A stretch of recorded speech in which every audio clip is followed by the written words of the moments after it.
Everyone, welcome to our YouTube channel Vansh Adhyayan academy. आज हम करेंगे क्लास 11 की एक्सरसाइज 3.4 एक्सरसाइज के अंदर हम general solution and principal solution निकालना सीखेंगे। आइए स्टार्ट करते हैं। स्टार्ट करने से पहले प्लीज वीडियो को लाइक, शेयर एंड चैनल को सब्सक्राइब करना ना भूलें। Let's start. Find the principal and general solution of the following equation का आपको प्रिंसिपल सॉल्यूशन निकालना है एंड जनरल सॉल्यूशन निकालना है। फर्स्ट है जैसे आपके पास टेंजेंट रूट एक्स, टेंजेंट है आपके पास टेंजेंट एक्स, टेंजेंट की वैल्यू रूट एक्स कब होती है? टेंजेंट 60 में, दैट मींस π/3। टेंजेंट से टेंजेंट कैंसिल हो जाते हैं, एक्स की वैल्यू क्या आ गई है? π/3। अब ये π/3 हमारे पास क्या है? प्रिंसिपल सॉल्यूशन है, तो हम इसको क्या लिखेंगे? और कौन से हमारे पास π/3, तो टेंजेंट और कहाँ पॉजिटिव होता है? से थर्ड क्वाड्रेंट में। थर्ड क्वाड्रेंट कब आता है? पाई के बाद। दैट मींस हमें यही होता है ना, 0, π/2 और पाई। ये थर्ड क्वाड्रेंट में है, मतलब पाई प्लस π/3। तो यहां से हमारे पास क्या आएगा? 4π/3। ये आ गया हमारे पास दोनों प्रिंसिपल वैल्यूज। और जनरल सॉल्यूशन क्या है इसका?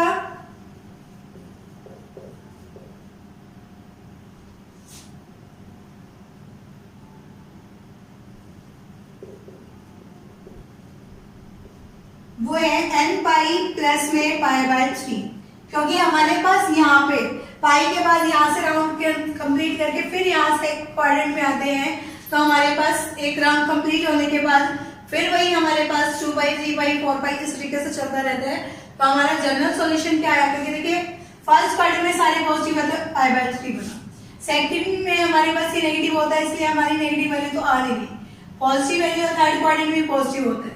थर्ड क्वाड्रेंट में कब आता है? पाई में ऐड होके, तो हमें लिखा पाई प्लस π/3। अब देखिए यहाँ n लगाने का मतलब क्या है? यहाँ मैं 1 डालूंगी तो पाई, 0 डालती है तो हमारे पास क्या आएगा? π/3 वही फर्स्ट क्वाड्रेंट। 1 डालूंगी तो वही थर्ड क्वाड्रेंट, फिर 2 डालूंगी तो हमारे पास इसी तरीके से राउंड अप करके अपने आप आता रहेगा। तो n pi plus π/3 is a general solution. Next है आपके पास sec of x equal to 2। sec x equal to 2, sec की वैल्यू 2 कब होती है? sec π/3 पे, यानी कि sec 60 पे। तो x की वैल्यू क्या आ गई? π/3। अब ये π/3 तो है, लेकिन sec हमारा कब पॉजिटिव होता है? फोर्थ क्वाड्रेंट में। फोर्थ क्वाड्रेंट में यहाँ पे 3π/2 है और यहाँ पे वैल्यू क्या आती है? 2 पाई। यदि मुझे फोर्थ क्वाड्रेंट में चाहिए तो मैं 2 पाई में से माइनस कर दूं, 2 पाई माइनस π/3। तो हमारे पास ये वैल्यू क्या आ गई है? यहाँ से मल्टीप्लाई करा 6 पाई माइनस π/3, दैट इज 5π/3। ये हमारे पास दोनों प्रिंसिपल वैल्यूज आ गई है। अब हम जनरल सॉल्यूशन निकालते हैं।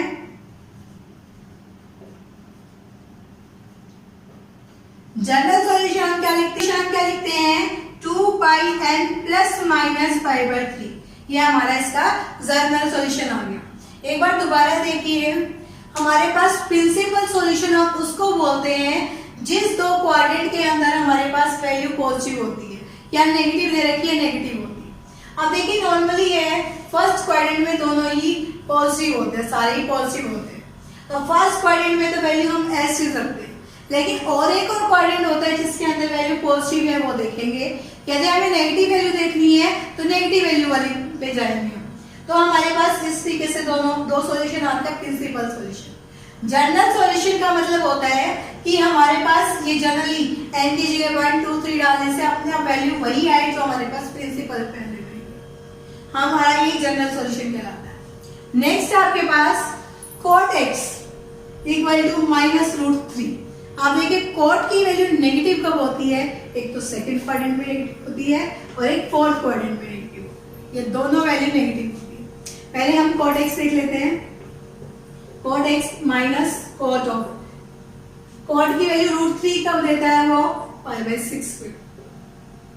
ठीक है, हमारे पास x की वैल्यू यहाँ से तो क्या आ जाएगी? -π/6।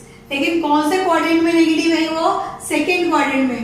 सेकेंड क्वाड्रेंट में ढूंढने के लिए हम क्या करें? पाई में से माइनस कर दें, तो सेकेंड में पाई माइनस π/6, दैट इज 5π/6 आ जाएगा। सिमिलरली वो कौन से क्वाड्रेंट में नेगेटिव है? फोर्थ क्वाड्रेंट में नेगेटिव है, तो हम 2 पाई माइनस पाई बाय 6 कर देते हैं। तो यहाँ से है 12, 12 में से गया 11 पाई बाय 6। ये आपके पास दो वैल्यूज आ गई। अब इसका जनरल सॉल्यूशन क्या बना,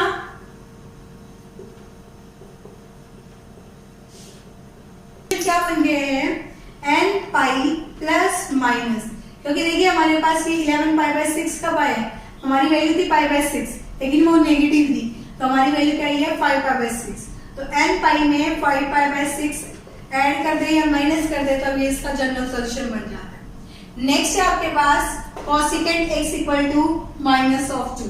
हम क्या करते हैं, कोसिकेंट की वैल्यू -2 कब देता है, cosecant x equal to minus cosecant pi by 6 पे वैल्यू नेगेटिव आ गई, मतलब x की वैल्यू हमारे पास क्या आ गई -पाई बाय 6, कोसिकेंट माइनस अंदर आ जाएगा। लेकिन हमारे पास कोसिकेंट कौन से क्वाड्रेंट में नेगेटिव होता है, एक तो थर्ड क्वाड्रेंट में नेगेटिव होता है और एक फोर्थ क्वाड्रेंट में नेगेटिव होता है। थर्ड क्वाड्रेंट में कब आएगा, उसमें पाई में ऐड कर दो तब। तो हमने क्या लिखा, पाई प्लस पाई बाय 6, क्योंकि हमारे पास ऐड करने पे आ रहा है ये पाई बाय 6 पे। थर्ड क्वाड्रेंट में तो हमारे पास क्या है 7 पाई बाय 6। अब ये फोर्थ क्वाड्रेंट में कैसे निकालेंगे, 2 पाई माइनस पाई बाय 6। अब यहाँ पे ऐड क्यों किया, यहाँ सब्ट्रैक्ट क्यों किया, क्योंकि यहाँ पे मुझे थर्ड क्वाड्रेंट में चाहिए था, यहाँ फोर्थ क्वाड्रेंट में।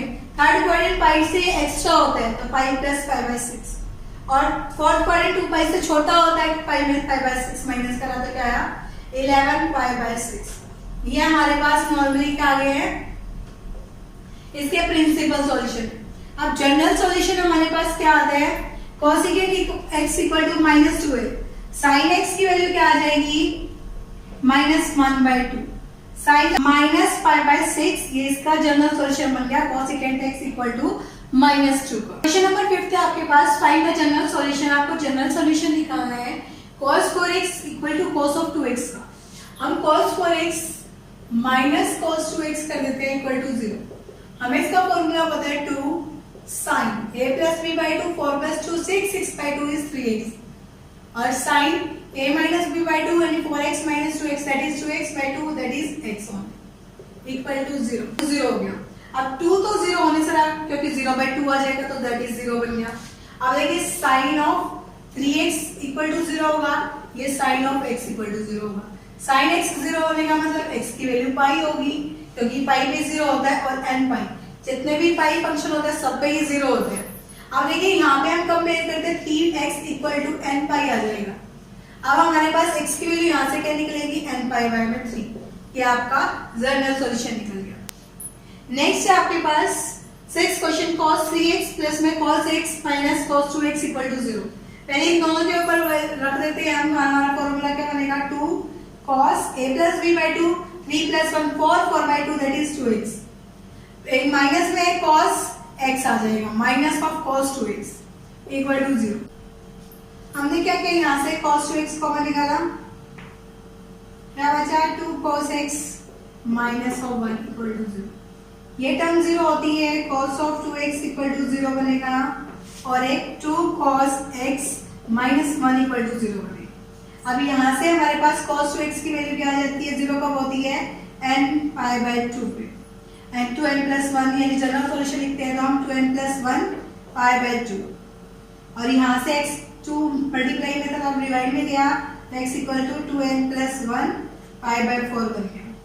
यहाँ से हम cos x की वैल्यू निकालते हैं, cos x किसकी इक्वल है 1/2 के, x की वैल्यू 1/2 कब होती है, x की वैल्यू 1/2 होती है cos की, वो पाई बाय 3 पे होती है, और जनरल सॉल्यूशन लिखते हैं x equal to 2n pi plus minus pi by 3, ये हमारा जनरल सॉल्यूशन बन गया।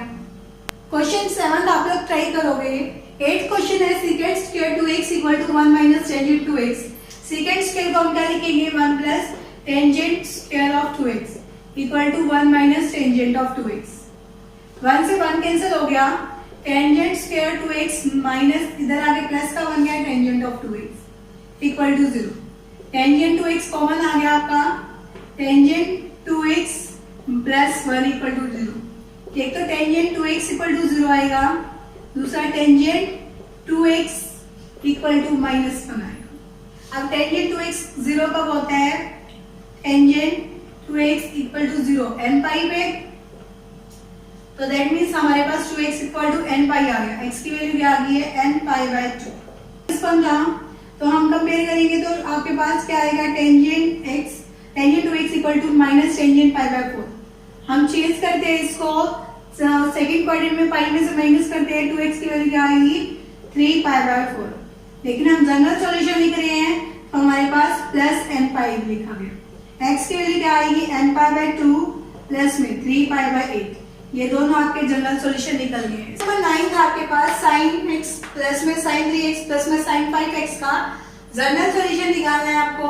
हम फर्स्ट दोनों के ऊपर फॉर्मूला अप्लाई कर रहे हैं। पहले हम करते हैं sin x प्लस में sin 5x प्लस में sin ऑफ 3x।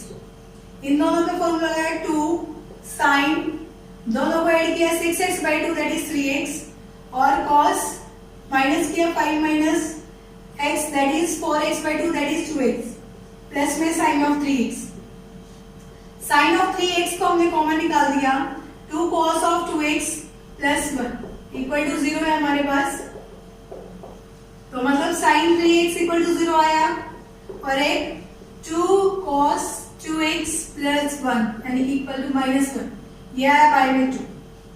तो cos sin 3x equal to 0, sin की वैल्यू 0 कब होती है n पाई में 3x इक्वल टू n पाई। तो x की वैल्यू क्या आ गई n पाई बाय 3।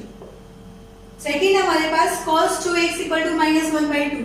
cos की वैल्यू माइनस 1 बाई 2 कब होती है cos of 2x equal to, cos negative होता है सेकंड क्वाड्रेंट में। सेकंड क्वाड्रेंट में हमारे पास 1 बाई 2 होती है 60 पाई बाय 3 और माइनस करेंगे तो 2 पाई बाय 3 cos 2 पाई बाय 3 क्योंकि सेकंड क्वाड्रेंट में नेगेटिव होता है। तो 2x इक्वल टू क्या आ गया आपके पास 2 पाई बाय 3।